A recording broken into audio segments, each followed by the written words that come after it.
К востоку крупная оборонительная стена с водоотводами, которая венчается башней. С другой стороны, на запад, к Приморской башне, тянется наиболее древняя крепость первого-второго веков нашей эры. Археолог Инал Джопо рассказывает комиссии по реконструкции набережной во главе с вице-президентом Бесланом Бигвава об археологических раскопках в исторической части.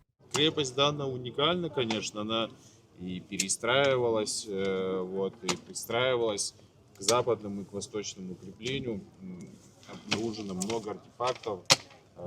Сколько протяженность метров получается, вот сейчас где ведутся работы? Здесь сейчас крепость третья, 70 метров. Вот. С учетом двух других крепостных сооружений порядка 200 метров. С учетом погодных условий в феврале за месяц, по словам археологов, они раскопали достаточно крупный оборонительный узел, поэтому сроки работы сдвинулись. Эта часть набережной реставрируется за счет средств местных предпринимателей. В данный момент принимается решение по реконструкции парапета. Ну, хотя бы нам надо демонтировать камень-донор, потому что такого камня в Абхазии нет. Донор это вот это? Да, донор вот такой он был, в принципе, весь. Да, вот гладкий, не пористый получился. Можем, ну, то есть мы максимально пытались шлифануть под тот образец. Можем его, ну, вообще все Не, рекомендуют лучше делать. так, потому что когда пористый, влага собирается и потом рвет его. Есть еще вот преимущество, мне кажется, этого образца, потому что здесь вот этот разный колорит, он тоже. Все-таки здесь речь идет о реставрации. Мы хотим сохранить вот эту историчность. Чтобы не известняк, совсем лакировано да, было, иначе известняк это не имеет будет эту фактуру историей. природную, цвет природный, совсем вот доводить до прямо такого образца нового материала, мне кажется, даже не надо. На следующей неделе специалисты уже должны представить свои идеи. И главное в этом – максимально сохранить историю города. Вопрос только стоит, как определить в дальнейшем, что у нас будет на месте раскопок. То ли это будет под стеклом, то ли это будет какой-то обходной вариант, то ли мостик. Я думаю, наверное, на следующей неделе уже будут конкретные предложения. Мы это все озвучим, доложим президенту. Соответственно, президент проведет тоже комиссию эту рабочую. Она будет здесь ли выездная, скорее всего, выездная. И уже можем озвучить те предложения, которые нам дадут наши подрядчики. И далее участок аэропорта, это участок, прилегающий к памятнику неизвестному солдату. Там активно ведутся работы строительные, поставки гранита, изделий из гранита продолжаются ежедневно. Везут тумбы, опоры, освещение, балюстрады, перила там, и так далее.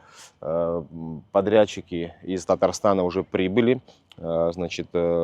Завтра приступают к работам. У нас сейчас предстоит демонтировать известняк на участке Татарстана и Башкортостана для того, чтобы использовать этот камень донорами на исторической части. В принципе, все вопросы по проектированию, по передаче проектной документации регионам, которые нам помогают восстановить набережную, сняты. Внесены все необходимые корректировки, поэтому сейчас нет никаких уже задержек и начинается полномасштабная реконструкция. Археологи просят еще месяц для проведения работ. Этот отрезок набережной относится к объекту истории Сухумской крепости протяженностью более 200 метров. Специалистами исследована лишь небольшая часть.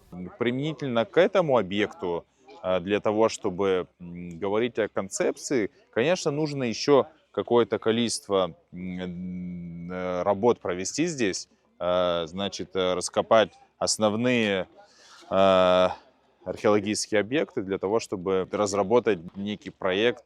Мы уже работаем над обмерами, мы уже проводим в этом направлении работы. Конечно, важно для города, понятно, что сохранить пропускную способность в данной части набережной. Тем не менее, важно открыть для показа, сохранить данный объект.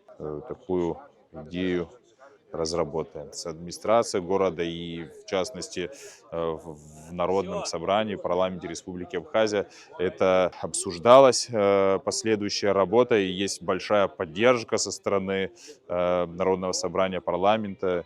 И вот как сегодня здесь мы слышали, да, это администрация, представители администрации окажут и содействие, и в обеспечении разработки, совместной разработки концепции, значит, сохранения и устройства здесь, на этом месте городской набережной. Ровно через неделю специалисты должны разработать концепцию и представить ее президенту, вынести на градостроительный совет. Гугуца Вардания, Лилиан Маршан, Рада Гвинджия, Абхазское телевидение.